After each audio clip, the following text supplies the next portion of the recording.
Hi, welcome to IAS factors explain വാല. ഞാൻ Arjun R Shankar. നമ്മൾ ഇന്ന് ഡിസ്കസ് ചെയ്യുന്നത് സേക്രഡ് ഗ്രോ പ്രൊട്ടക്ഷനെ കുറിച്ചിട്ടാണ്. ഈ സേക്രഡ് ഗ്രോ എന്ന് പറയുമ്പോൾ തന്നെ നമ്മൾ മലയാളികൾക്ക് സർപ്പക്കാവ്, കാവ് എന്നൊക്കെ പറയുമ്പോൾ ഒരു പ്രത്യേക ഫീലാണ്. നമ്മുടെ നാട്ടുമ്പുറത്തേക്ക് പോകുമ്പോഴും അല്ലെങ്കിൽ പ്രത്യേകിച്ച് മലബാറിൻ്റെ ഒരുപാട് സ്ഥലങ്ങളിലേക്കൊക്കെ പോകുമ്പോൾ നമ്മൾ തെയ്യം കാണാറുണ്ട്. അല്ലെങ്കിൽ നമ്മുടെ നാട്ടുമ്പുറത്തിലുള്ള സർപ്പക്കാവുകളും അതോട് ചുറ്റിപ്പറ്റി കിടക്കുന്ന വലിയ മരങ്ങളും അതിൻ്റെ ചെറിയ കാടുകളൊക്കെ വളരെയധികം ഇമ്പോർട്ടൻ്റ് ആണ്.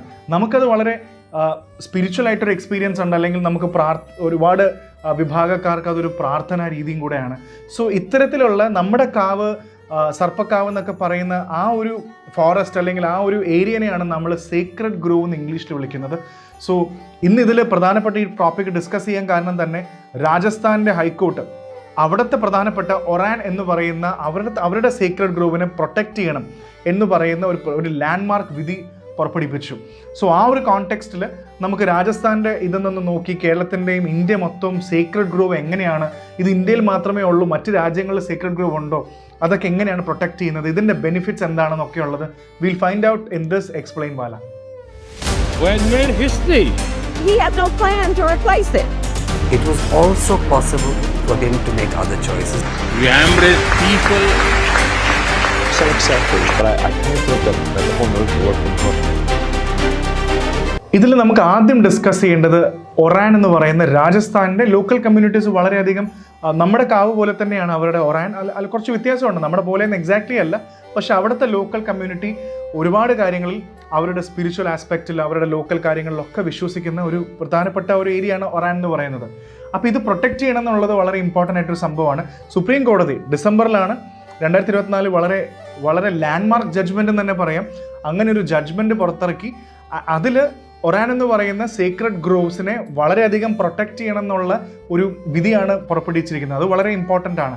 അതിൽ പ്രധാനമായിട്ടും പറയുന്നത് 1980 ഫോറസ്റ്റ് കൺസർവേഷൻ ആക്ടിൻ്റെ ഭാഗമായിട്ട് ഒറാനിനെ പ്രൊട്ടക്റ്റ് ചെയ്യണം, സീക്രട്ട് ഗ്രോ പ്രൊട്ടക്റ്റ് ചെയ്യണം എന്ന് പറയുന്നുണ്ട്. അതേപോലെ തന്നെ വൈൽഡ് ലൈഫ് പ്രൊട്ടക്ഷൻ ആക്ട് 1972 അനുസരിച്ചിട്ട് ഇത്തരം ഏരിയാസിനെ ഒരു കമ്മ്യൂണിറ്റി റിസർവ് ആയിട്ട് പ്രഖ്യാപിക്കണം. So proclaim it as a community reserve. ഒരു കമ്മ്യൂണിറ്റി റിസർവ് കൊണ്ടുവന്നിട്ട് അവിടെ ലാൻഡ് യൂസും കാര്യങ്ങളെല്ലാം വളരെ ലിമിറ്റ് ചെയ്യണം എന്നും പറയുന്നുണ്ട്.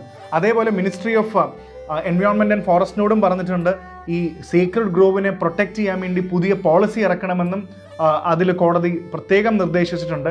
സോ ഇത്തരത്തിലുള്ള കാര്യം വരുമ്പോൾ പ്രധാനപ്പെട്ട കാര്യം, നമുക്ക് പണ്ട് തൊട്ടേ നമ്മുടെ ഹാരപ്പ, മോഹൻജദാരോ അല്ലെങ്കിൽ ബിംബേദ്ക കാലം തൊട്ടേ നമുക്ക് മരങ്ങളെ ആരാധിക്കുന്ന ഒരു പ്രത്യേക രീതികളുണ്ട്. ഇപ്പോൾ ഉദാഹരണത്തിന് പീപ്പിൾ മരമാണെങ്കിലും ഷമ്മി ആണെങ്കിലും ഷമ്മി, ഇതൊക്കെ ബിംബേദ്ക, ഹാരപ്പൻ, മോഹൻജദാരോ കാലം തൊട്ടേ ഇതൊക്കെ വർഷിപ്പ് ചെയ്ത് വരുന്നതാണ്.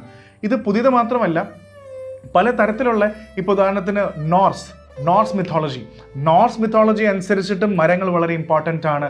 സോ പിന്നീട് 7ാം നൂറ്റാണ്ടിൽ ഇസ്ലാം ഉണ്ടായതിനു ശേഷമുള്ള ഒരുപാട് ഗോത്ര വിഭാഗക്കാർക്കും അവർക്കും മരങ്ങൾ വളരെയധികം ഇമ്പോർട്ടൻ്റ് ആണ്. ഈവൻ ബോധി ട്രീ, ബുദ്ധിസത്തിലും ബോധി ട്രീ വളരെ ഇമ്പോർട്ടൻ്റ് ആണ്. അപ്പോൾ ഈ മരം കാവ് എന്നൊക്കെ പറയുന്നത് പല ചരിത്രം എടുത്ത് നോക്കുമ്പോൾ പല സിവിലൈസേഷൻസിൻ്റെ ആൾക്കാർക്കും ഇത് വളരെ ഇമ്പോർട്ടൻ്റ് ആണ്.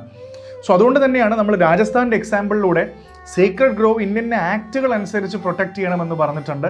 ആൻഡ് നേച്ചറായിട്ട് നമ്മുടെ സ്പിരിച്വലും ഇതിലുമൊക്കെ ലോക്കൽ കമ്മ്യൂണിറ്റീസിന് വേണ്ട സഹായം ചെയ്തു കൊടുക്കാനും കോടതി ഉത്തരവുണ്ട്. സോ ഈ നേച്ചറായിട്ട് ഇപ്പോൾ ഉദാഹരണത്തിന് രാജസ്ഥാനിൽ തന്നെയുള്ള ഒരു നേച്ചറോട് അടുത്ത് നിൽക്കുന്ന ഒരു എക്സാമ്പിളും കൂടെ കോട്ട് ചെയ്യാം. സേക്രഡ് ഗ്രോവ് ആയിട്ട് ബന്ധപ്പെട്ടതല്ല, നേച്ചർ എന്ന് പറഞ്ഞതുകൊണ്ട് ഇപ്പോൾ പിപ്പിലെൻത്രി എന്ന് പറഞ്ഞൊരു ഗ്രാമമുണ്ട്, ചെറിയൊരു ഗ്രാമമാണ്. അവിടെ ഒരു പെൺകുട്ടി ജനിച്ചു കഴിഞ്ഞാൽ ഇമ്മീഡിയറ്റ്ലി 111 മരങ്ങൾ നടും. So planting 111 trees whenever there is A girl child born. അത് നല്ലൊരു ആചാരമല്ല, ഒരു പെൺകുട്ടി ജനിച്ചു കഴിഞ്ഞാൽ അപ്പം തന്നെ ഇത് ചെയ്യാന്നുള്ളൊരു ആചാരം കൂടെ ഉണ്ട്. അപ്പോൾ ഇതൊക്കെ നമ്മുടെ നാട്ടിൽ നിലനിൽക്കുന്നതാണ്. അപ്പോൾ സേക്രഡ് ഗ്രോ എന്ന് പറയാൻ വേണ്ടി നമുക്ക് കേരളത്തിൻ്റെയും കർണാടകയുടെയും മറ്റ് സ്ഥലത്തുള്ള സേക്രഡ് ഗ്രോവ്സിൻ്റെ പ്രൊട്ടക്ഷനെ കുറിച്ച് മനസ്സിലാക്കാം. കേരളത്തിലെ സർപ്പക്കാവിനെ കുറിച്ച് ഞാൻ ഓൾറെഡി പറഞ്ഞാണ്. കേരളത്തിൽ തന്നെ ഏകദേശം 1500ഓളം കാവുകളുണ്ട്. അതിനെല്ലാം അതിൻ്റേതായ ഒരുപാട്, നമ്മുടെ നാട്ടിൽ അതിനെല്ലാം അതിൻ്റേതായ ഒരുപാട് കഥകളുമുണ്ട്. കാവുകളും സർപ്പക്കാവുകളുമായിട്ട് ബന്ധപ്പെട്ട ഒരുപാട് കഥകൾ നമുക്ക് കേരളത്തിലുണ്ട്. അതേപോലെ തന്നെ കേരളത്തിൻ്റെ തൊട്ടടുത്ത് കിടക്കുന്ന, ഇപ്പോൾ കർണാടക ആ ഭാഗത്തേക്ക് ഒരുപാട് കാവുകളുണ്ട്. അതിനോട് അടുത്ത് കിടക്കുന്ന സ്ഥലം നമുക്ക് കർണാടകയിൽ പോയി കഴിഞ്ഞാൽ അവിടെ നമുക്ക് സർപ്പക്കാവ് എന്നല്ല, അവിടെ ദേവരക്കാട് എന്നാണ്. അപ്പോൾ ഈ കർണാടക ഏരിയയിൽ മാത്രമല്ല, അവിടെ നിന്ന് പിന്നീട് കൂർഗ് ഏരിയയിൽ പോയാലും ദേവരക്കാട് എന്നുള്ള ഒരു പേരിലാണ് നമ്മളിത് അറിയുന്നത്. അതേപോലെ നമുക്ക് ബീഹാറിലും സർണ എന്ന പേരിൽ അറിയുന്നുണ്ട്. ബീഹാർ കഴിഞ്ഞാൽ വെസ്റ്റ് ബംഗാൾ റീജിയനും സർണ അല്ലെങ്കിൽ ജഹേർ എന്ന പേരിലാണ് ഈ കാടുകൾ അറിയപ്പെടുന്നത്. ഹിമാചൽ പ്രദേശിൽ ദേവ് വൻ എന്നാണ്. അതേപോലെ ദേവ് റൈ എന്ന് പറയുന്ന മഹാരാഷ്ട്രയിലും ഇതിന് പേരുണ്ട്. പിന്നീട് തമിഴ്നാട്ടിലേക്ക് നോക്കിക്കഴിഞ്ഞാൽ അയ്യനാർ കോവിൽ അല്ലെങ്കിൽ കോവിൽക്കാട് എന്ന് പറയുന്ന കുറേ പേരുകളുണ്ട്. അപ്പോൾ ഇന്ത്യയിൽ ഇത്ര പേരുകളിൽ നോർത്ത് ഈസ്റ്റിലൊക്കെ ഈ പറയുന്ന കാവുകൾ ഇഷ്ടം പോലെ ഉണ്ട്, സീക്രട്ട് ഗ്രോവ്സ് ഉണ്ട്. ഇനി ഒരുപാട് രാജ്യങ്ങളിലും ഇപ്പം നമ്മൾ വിചാരിക്കും നമുക്ക് മാത്രമാണോ കാവ്, എല്ലാ സിവിലൈസേഷൻസിൻ്റെയും അതുകൊണ്ടാണ് ഞാൻ നോർസ് മിത്തോളജിയൊക്കെ ഇതിൽ സംസാരിച്ചത്. അപ്പോൾ മറ്റു രാജ്യങ്ങളിൽ പ്രധാനപ്പെട്ട ഓർക്കേണ്ടത് കെനിയയിലെ കാടുകളാണ്. കെനിയയിൽ ഇതിനെ കായ എന്നാണ് പറയുന്നത്. നമ്മുടെ സർപ്പക്കാവ് പോലെ തന്നെ അവിടെ കായ, അവിടെ പ്രധാനപ്പെട്ട ഒരു ഗോത്ര വിഭാഗം, ഒരു ട്രൈബൽ ഗ്രൂപ്പ് ഉണ്ട്, മിജിക്കെന്ത എന്ന് പറയുന്ന ഒരു ഗ്രൂപ്പ്. അത് യുനെസ്കോ വേൾഡ് ഹെറിറ്റേജ് സൈറ്റ് ആ ഒരു രീതിയിലേക്കാണ് അതിൻ്റെ ക്ലാസിഫിക്കേഷൻ പോകുന്നതെങ്കിൽ മിജിക്കെന്ത എന്ന് പറയുന്ന ഒരു ട്രൈബൽ വിഭാഗമുണ്ട്. അപ്പോൾ കെനിയയിലും നമുക്കിത് കാണാൻ സാധിക്കും.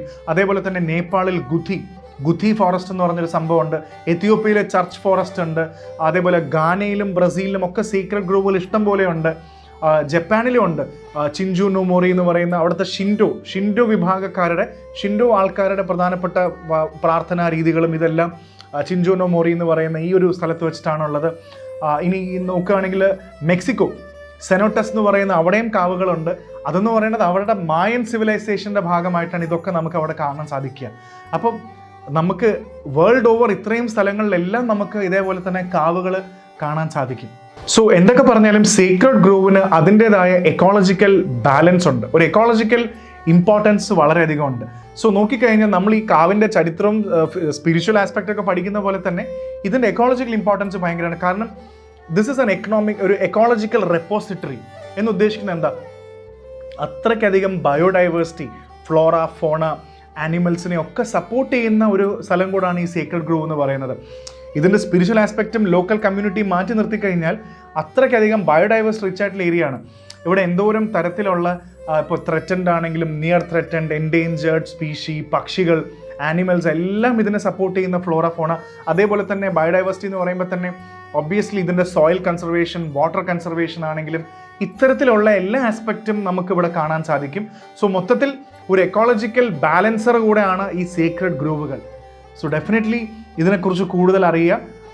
നമ്മൾ എന്തായാലും ഇനി ഒരു സീക്രട്ട് ഗ്രോവ് കോടതി പ്രൊട്ടക്ട് ചെയ്യാൻ പറഞ്ഞ് നന്നായി. ഇനി നല്ല പോളിസീസും കാര്യങ്ങളൊക്കെ വന്നാൽ ഈ കാവുകളെല്ലാം പ്രിസർവ് ചെയ്യപ്പെടട്ടെ. അതേപോലെ ഇതിനോട് ചുറ്റിപ്പറ്റി നിൽക്കുന്ന ഒരുപാട് കഥകളും ഫോക്ലോറും സ്പിരിച്വാലിറ്റിയും എല്ലാം പ്രൊട്ടക്ഷനോടെ തന്നെ കൂടുതൽ വളരട്ടെ എന്ന് നമുക്ക് ആഗ്രഹിക്കാം.